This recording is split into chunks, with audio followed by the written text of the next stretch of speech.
Bismillahirrahmanirrahim.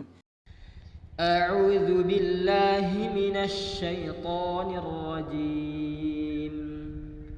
Bismillahirrahmanirrahim.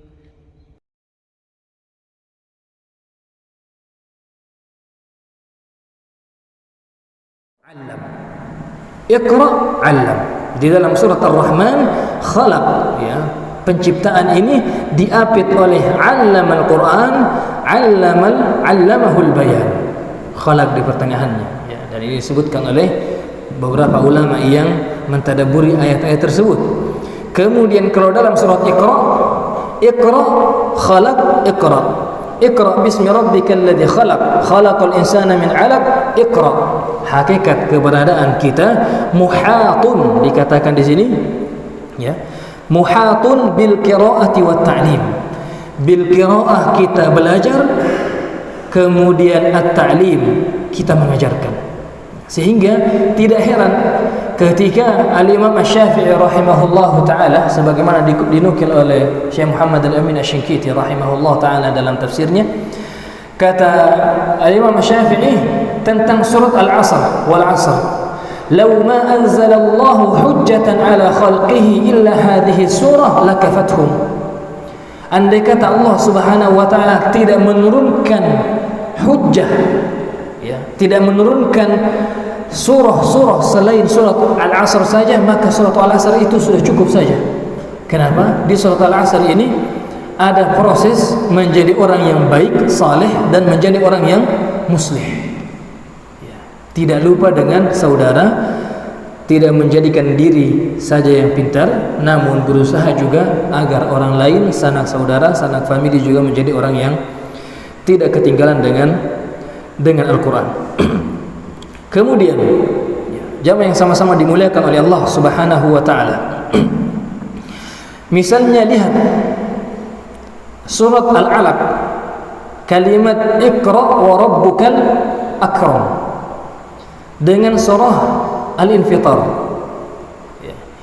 ya ayyuhal insanu ma gharraka bi rabbikal karim alladhi khalaqaka fasawwaka fa'adalak. Di sini menggunakan karim, setelah karim apa? Khalaqa. Di surat Al-'Alaq, Iqra wa rabbukal akram, setelahnya alladzi 'allama, setelahnya 'allama. Apa pelajarannya? Karim ini cocoknya kepada khalaq, ya, karim, namun yang lebih karim lagi, lebih mulia, lebih dermawan, lebih pemurah lagi, itu lebih kepada 'allam. Masya Allah. Kita lihat di surat Al-Infitar, Al-Karimu khalaq wal akram 'allam, ya. Sehingga dikatakan bahwa ka'annak ta'lim ijadun a'la min mujarrad al-ijad al-maddi, ya. Bahwa mengajar ini dia lebih memiliki syaraf, lebih memiliki keutamaan daripada sekedar khalaq, penciptaan saja. Sehingga ketika seseorang hanya bisa diciptakan, kemudian hidup, kemudian tahu-tahu meninggal, kemudian dia menjadi, dikatakan oleh para ulama, menjadi hasabu jahannam.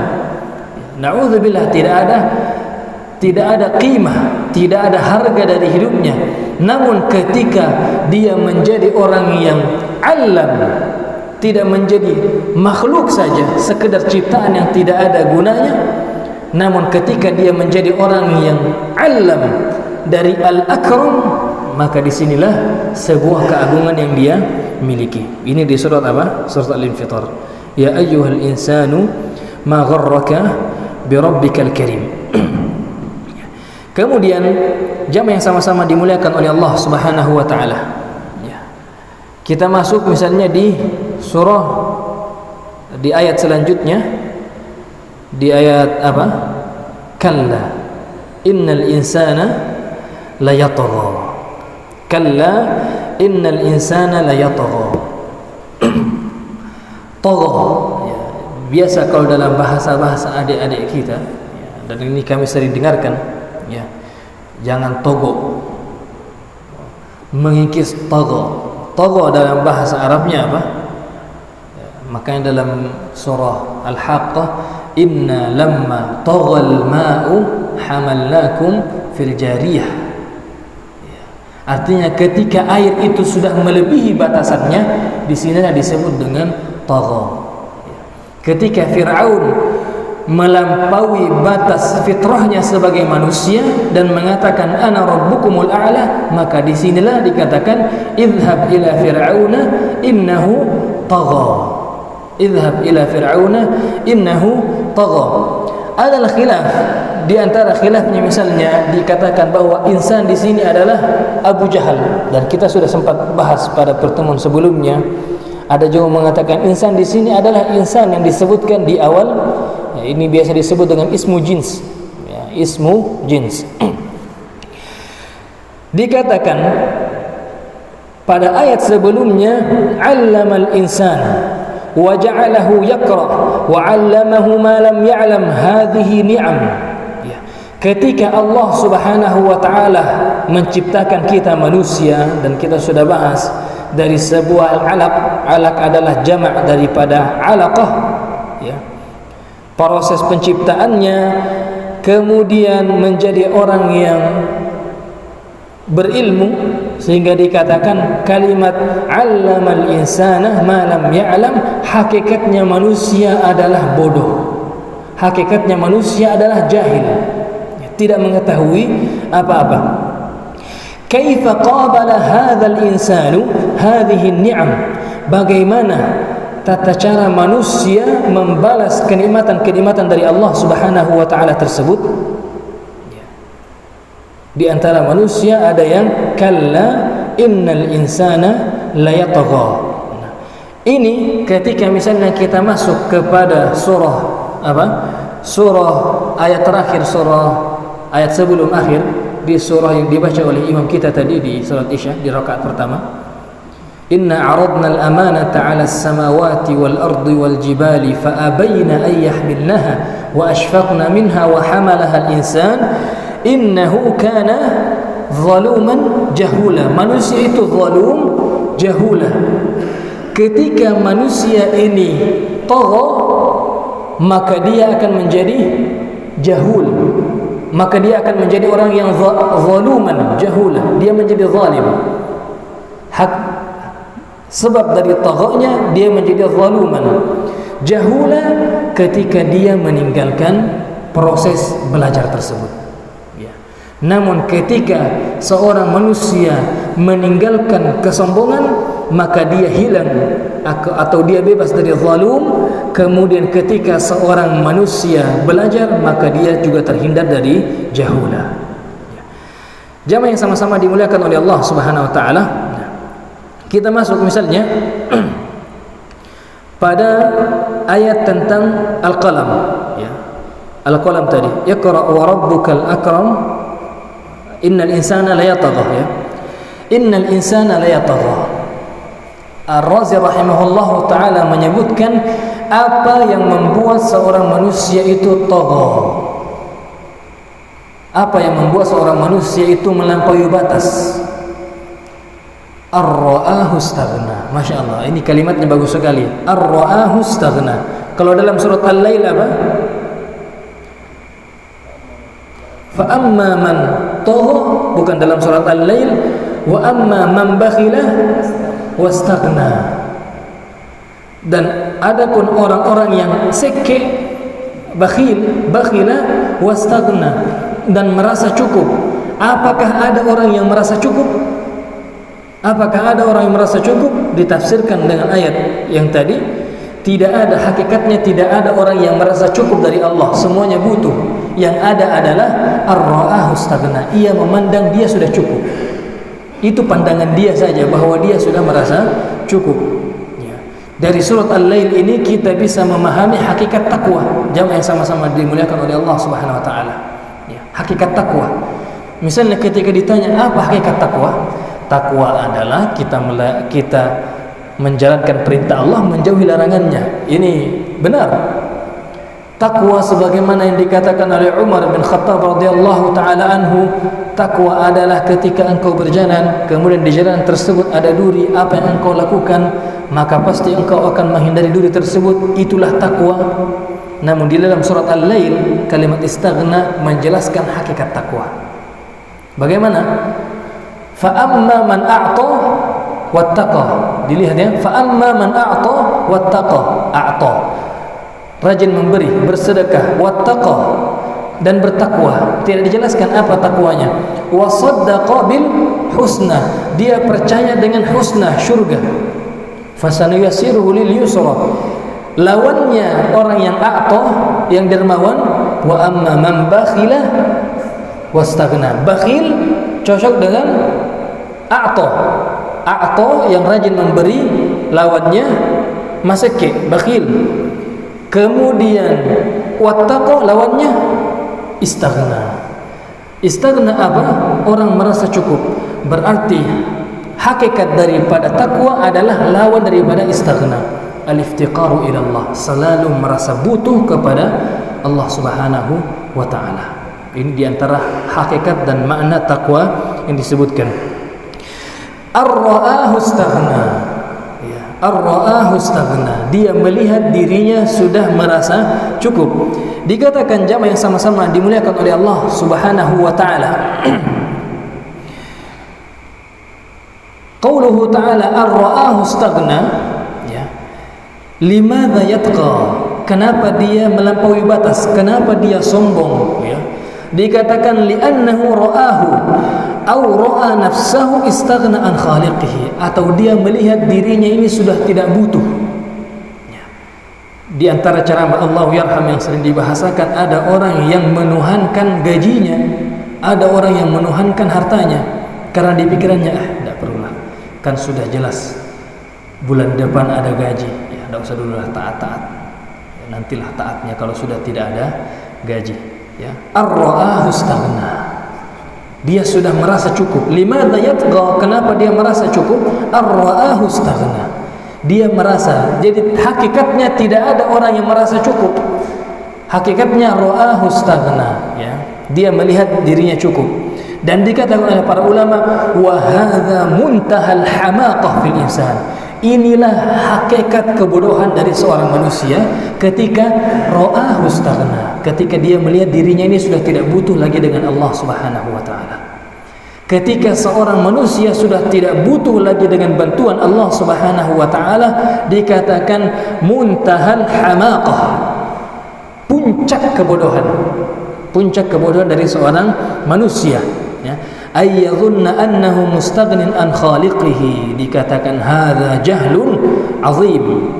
Dikatakan wasin, sebagian para mufassir mengatakan kalimat sin, huruf sin yang ada dalam kalimat istaghna dikatakan sinu at-talab, ya, sinu at-talib.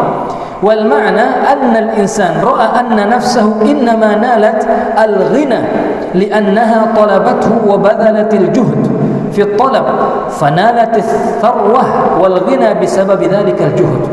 Ya, sin tersebut bermakna bahwa seorang manusia ini melihat dirinya ini atau melihat harta yang dimiliki adalah hasil daripada usahanya.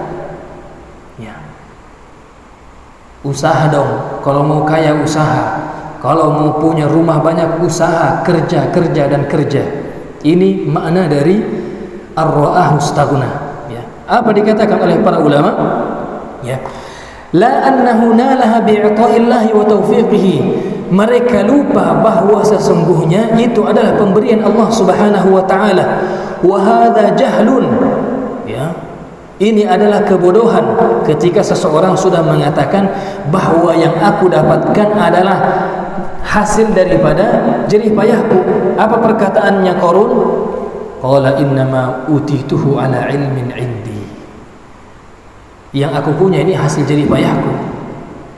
Apa natijah atau hasil dari perkataan Qarun tersebut yang mengatakan kekayaanku ini hasil dari jerih payahku? Fa khasafna bihi wa bidarihi al-ardh. Allah timbun dan masukkan Qarun bersama dengan rumah-rumahnya itu di dalam tanah. Wal iyadzu billah. Ya. Apa kata sebagian ulama? Fakam min badil was'ihi fil hirsi wat talab wa huwa yamutu jau'an. Ada orang yang mengatakan kalau mau kaya kerja, kalau mau kaya usaha, yang penting usahanya, usaha tidak ada yang mengkhianati hasil.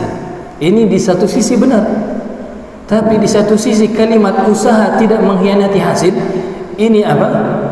Ini melangkahi kemampuan Allah Subhanahu wa taala. Dikatakan fakam min badil was'ihi fil hirsi wa talab wa huwa yamutu jau'an. Kita melihat ada orang yang mati-matian bekerja, mati-matian mengeluarkan keringat, akhir-akhirnya meninggal dalam keadaan lapar. Iya atau tidak? Sudah berusaha. Kemudian datang orang mengatakan usaha, kalau engkau sudah berusaha pasti usaha tidak ada yang mengkhianati hasil. Siapa bilang? Wa ma tasyauna illa ayyasha Allah. Kalimat ini di satu sisi bisa benar, di satu sisi dia bisa merusak usaha, karena tidak ada usaha yang mengkhianati hasil. Siapa bilang? Banyak orang sudah berusaha tapi juga tidak, Allah mengujinya dengan tidak mendapatkan hasil di dunianya. Kenapa? Wa ma tasyauna illa ayyasha Allah. Ini dari kalimat bahwa hakikatnya tidak ada seseorang yang cukup. Semuanya kita ini butuh al-iftiqaru ila Allah. Kita butuh kepada Allah Subhanahu wa taala. Kemudian jemaah yang sama-sama dimuliakan oleh Allah Subhanahu wa taala, apa kalimat setelahnya? Inna ila rabbikar ruj'a. Masya Allah. Inna ila rabbikar ruj'a. Kalau kita ingin mengambil lagi sedikit tadabbur dalam ayat Qur'annya, ini adalah surah yang pertama kali turun. Di dalam surah yang pertama kali turun, Allah memberikan peringatan untuk apa? Mengingatkan kita akan hakikat pulang kita. Inna ila rabbikar ruj'ah. Ini ayat dalam surah pertama kali turun. Tamam. Di antara ayat yang terakhir turun apa? Ayat yang terakhir turun, ada yang berpendapat al-yawma akmaltu lakum dinakum. Namun sebagian para mufassir menguatkan bahwa ayat yang terakhir turun adalah ayat di dalam surah Al-Baqarah sebelum ayat hutang. Wattaqu yawman turja'una fihi ila Allah. Silahkan dilihat. Bahkan banyak di antara para ulama yang menguatkan ini. Wattaqu yawman turja'una fihi ila Allah. Apa yang bisa kita ambil? Pada surah pertama kali turun diingatkan bahwa ingat, tempat kembalimu adalah kepada Allah. Engkau akan dikembalikan. Ayat terakhir turun apa? Wattaqu yawman turja'una. Hati-hatilah, ingatlah, bertakwalah, takutlah engkau akan suatu hari di mana engkau dipulangkan kepada Allah. Sebagian ulama mengatakan hakikat keberadaan kita di dunia adalah mempersiapkan bagaimana kita pulang kepada Allah. Sebagaimana Al-Quran di awal memperingatkan bagaimana kita pulang, dan di akhir juga memperingatkan hari di mana kita dipulangkan kepada Allah Subhanahu wa taala. Kita mengingat perkataan Ali bin Abi Thalib radhiyallahu taala anhu tentang makna takwa. Apa kata beliau? At-taqwa al-khawfu minal jalil, takut kepada Allah, wal 'amalu bit tanzil, mengamalkan at-tanzil Quran, wal qana'atu bil qalil, wasti'dadu liyaumir rahil. Ada persiapan untuk menghadap kepada Allah Subhanahu wa taala. Tsumma ila rabbikar ruj'ah. Setelahnya apa? Setelah kalimat tsumma ila rabbikar ruj'ah, ara'aital ladzi yanha 'abdan idza shalla. Masya-Allah. Saya kira kita jelaskan sedikit tentang ara'aital ladzi yanha 'abdan idza shalla. Tidakkah engkau melihat orang yang yanha? Kenapa tidak dikatakan naha menggunakan fi'il madhi? Ini kan sudah lewat. Yanha. Ara'aital ladzi yanha 'abdan idza shalla. Di sini dikatakan oleh para ulama bahwa yufidu fi'il mudhari'. Kenapa menggunakan fi'il mudhari'? Sementara ma'anal qissah waqa'at wa anqadat, padahal kisahnya sudah berlalu. Mengapa menggunakan yanha? Dikatakan di sini yanha ablagh, dia maknanya lebih dalam, ya. Ka'annahu al-an min shiddati fi'lihi wa min qubhi ma aqdama alaihi, ka'annahu al-an yanha, seakan-akan pekerjaan tersebut itu masih terus menerus terjadi. Artinya orang-orang yang selalu berusaha menjauhkan kita dari masjid ini masih ada, ya. Generasi atau cucu-cucu pekerjaan-pekerjaan sebagaimana yang dilakukan oleh Abu Jahal itu masih terjadi. Dan apakah benar masih terjadi atau tidak? Benar sekali, ya. Alhamdulillah, misalnya kita di Indonesia masih mendapatkan kenikmatan tersebut, walaupun masih didapatkan di beberapa tempat di mana orang masih sulit untuk melakukan, masih mendapatkan kesulitan-kesulitan untuk melakukan ibadah kepada Allah Subhanahu wa ta'ala. Kami punya seorang kawan di Uganda, negara Afrika, mengatakan jangankan akhi untuk sholat jamaah, kita untuk sholat Jumat saja itu terkadang sembunyi-sembunyi, ya. Sembunyi-sembunyi, berkumpul beberapa orang kemudian melakukan sholat Jumat. Kalau ketahuan tiba-tiba datang orang-orang dari pemerintahan, yang tentunya pemerintah yang dikuasai oleh orang-orang yang tidak beriman kepada Allah, ditembaki. Sehingga kata mereka, teman-teman di Uganda, kalian orang-orang yang kurang ajar kalau kalian meninggalkan sholat. Kenapa? Kalian dimudahkan. Kita ini mau sholat ketakutan, ya. Sehingga di antara kita hanya mampu sholat di dalam rumah, ya. Pernah ketika itu ada video yang dikirim oleh seorang kawan dari Uganda. Ada seorang yang sedang khutbah, lagi teriak-teriak dalam khutbah memperingatkan tentang keimanan dan takwa kepada Allah. Tiba-tiba ada tembakan yang ditembakkan. Akhirnya berubah, orang lari ke sana kemari, ya. Ara'aita alladhi yanha 'abdan idza shalla. Mengapa tidak dikatakan ara'aita alladhi yanha an-nabiy sallallahu alaihi wasallam 'anis shalah? Kenapa disebutkan 'abdan? 'Abdan ada maknanya. Ya, abdan ini dalam sighah nakirah bisa bermakna umum juga, dan bisa juga bermakna tasyrif, ada pengagungan. Umumnya dari sisi apa? Bukan hanya Rasulullah alaihissalatu wassalam, namun kepada semua hamba Allah subhanahu wa ta'ala. Abdan idza shalla, abdan idza shalla, ya. Jamaah yang sama-sama dimuliakan oleh Allah subhanahu wa ta'ala, dikatakan di sini fajurmuhu inqadha fil waqi', ya. Bisa jadi pekerjaan yang dilakukan oleh Abu Jahal yang ingin menghalang-halangi Rasulullah sallallahu alaihi wasallam melakukan salat itu sudah berlalu. Memang benar, tapi apa kata para ulama kita, lakinnahu lisu'ihi wa qubhihi ka'annahu mustamir. Saking jeleknya dan saking buruknya pekerjaan tersebut, maka pekerjaan tersebut seakan-akan masih berlanjut, dan itu masih kita lihat dan kita dapatkan, ya. Kemudian pembahasan ara'aita in kana 'alal huda aw amara bit taqwa, ara'aita in kadzdzaba wa tawalla kepada Abu Jahal, alam ya'lam bi anna Allah yara, di sini manzilatul haya, kalla la illam yantahi lanasfa'an bin nasiyah. Hakikat ubun-ubun. Mengapa ubun-ubun ini dinisbatkan kepada nasiyatin kadhibatin khati'ah? Kenapa dinisbatkan kepada ubun-ubun? Falyad'u nadiyah sanad'u az-zabaniyah kalla, ya. Kalla la tuti'hu wasjud waqtarib, ya. Hakikat dikatakan oleh para ulama, untuk mendapatkan kemenangan dan pertolongan Allah Subhanahu wa taala adalah sujud, salat. Kekuatan seseorang itu ada pada salatnya. Kekuatan seseorang itu ada pada salatnya, sebagaimana pondasi, bukan hanya pondasi yang diajarkan oleh Rasulullah sallallahu alaihi wasallam, bahkan para anbiya. Kita lihat misalnya dalam Al-Qur'an, kalau Rasulullah sudah jelas memerintahkan as-salatu as-salatu, jaga salat. Kalau Nabi Ismail, Allah gambarkan hakikat kesuksesan Nabi Ismail, apa kata Allah? Wadhkur fil kitabi Ismail innahu kana shadiqal wa'di wa kana rasulan nabiyya. Apa setelahnya? Wa kana ya'muru ahlahu bis-shalah. Memulai pondasi kehidupan, kesuksesan keluarga dan masyarakat itu dari bis-shalah. Nabi Ibrahim alaihi salam, Rabbi ja'alni muqimas salati wa min dhurriyyati.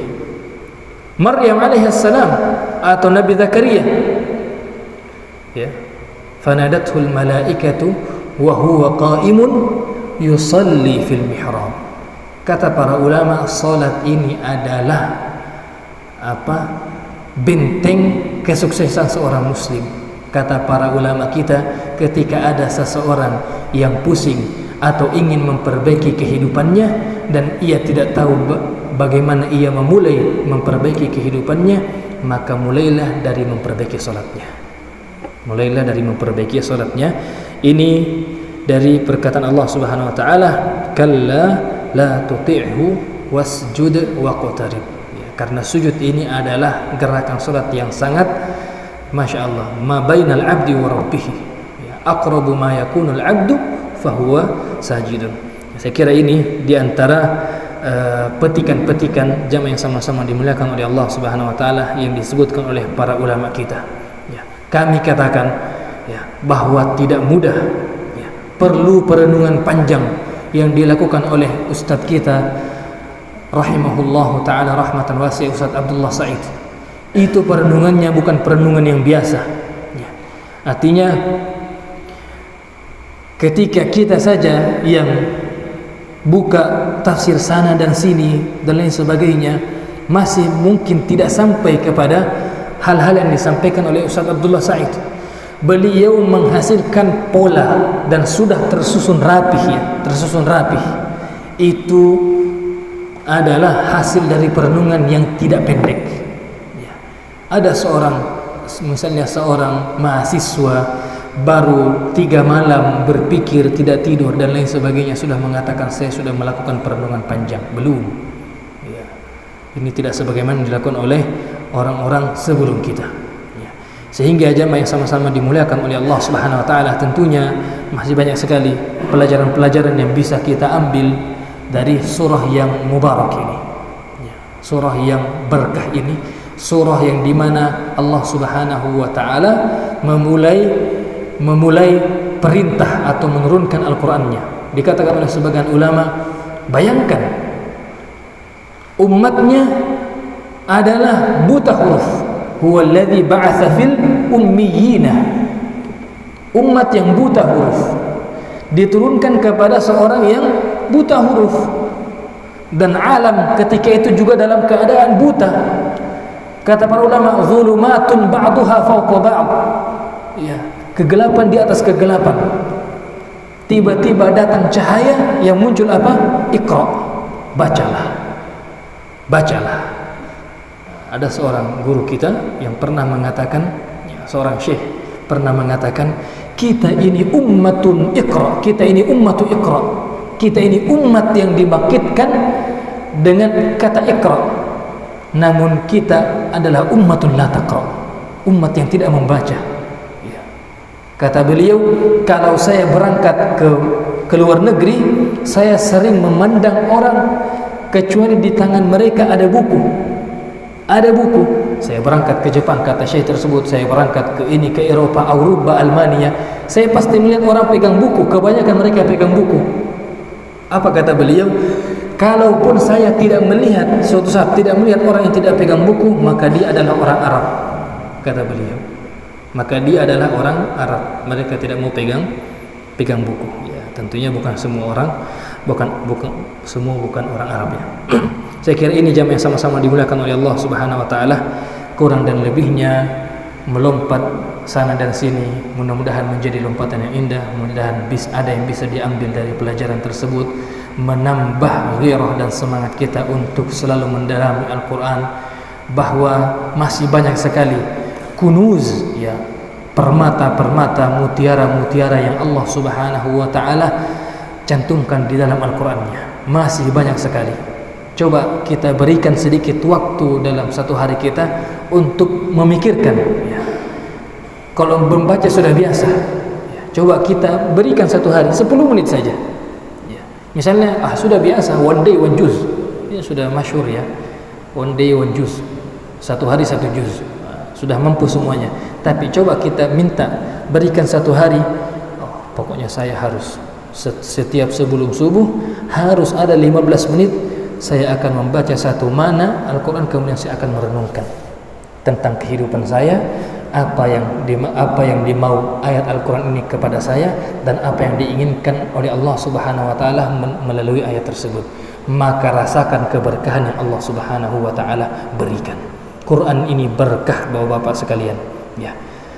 Kita menyentuhnya dari arah apapun, kita akan mendapatkan keberkahannya.